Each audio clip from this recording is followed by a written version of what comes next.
From the Bob Mills Weather Center, the Oklahoma weather expert, Travis Meyer.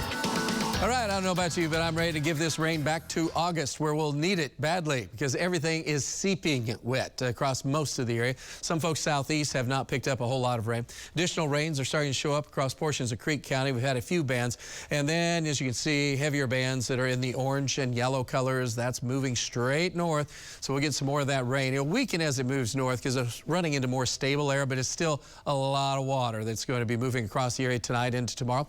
And the storm systems, they've been kind of interesting what's been going on. We've had a couple of severe thunderstorms on the high plains of Texas. That has kind of merged in with this other line that's moved through the Dallas-Fort Worth area rapidly, and then we're catching a lot of that moisture getting shot back up into the area.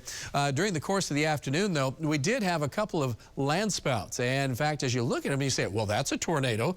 Well, it's kind of interesting because land spouts are kind of unique, and if you start to count, there's one right there, and then there's number two, and right up here is number 3.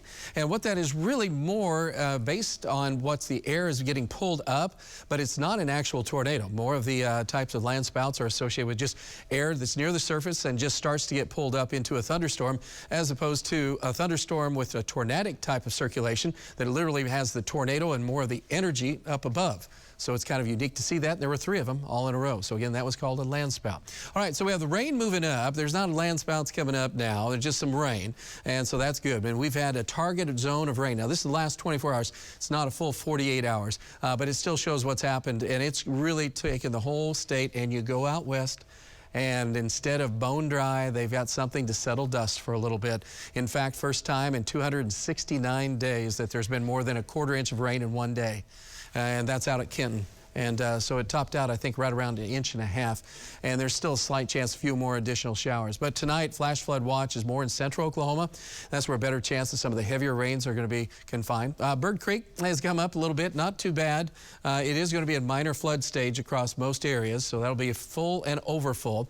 The only place that is moderate flooding, that'll be around the Caney River in Collinsville. Tonight's number is still showing up for Thursday afternoon and evening. That will be peaking out and cresting at 32.5 feet.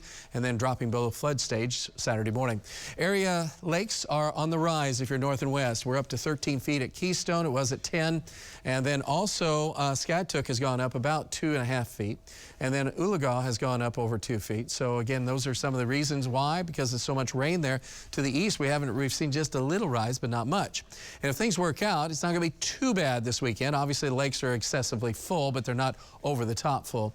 It is going to be breezy, very windy, choppy waters at times, but it'll be sunny and upper 80s to near 90. And your whole Memorial Day weekend is looking still good. Based on the data tonight, we'll start to see that transition on Friday and then warming up nicely. So that's not too bad. Things are looking good. Don't forget, drillers are in town. Hopefully, we'll get them out of the rain because tonight was rained out. Therefore, a double hitter is coming up on Friday. But overall, the weather should be good for your weekend as well.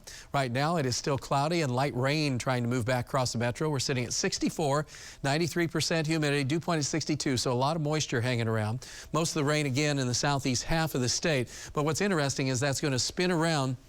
Main part of the storm system still has to wrap up, and by tomorrow morning we'll have rain across a pretty good chunk of the area, but notice how it's kind of spinning. And so during the afternoon we'll have rain across western Oklahoma again. We'll be in the 50s there, only 60s here, and off and on periods of rain. And then a band of rain as that main storm system moves further east will come on through early Thursday, and then after that it finally starts to move to the east. A few lingering showers from Tulsa east in the afternoon, but overall clearing skies. So by the weekend, as we start the weekend a little early on Friday, should be good. Saturday should be great if you love warmer weather. And Sunday into Monday also looks very fantastic. So we've got some good news there. So the rain should be ending. And as that ends, we're going to be in good shape. Overall, temperatures will be warming just in time for the weekend as well.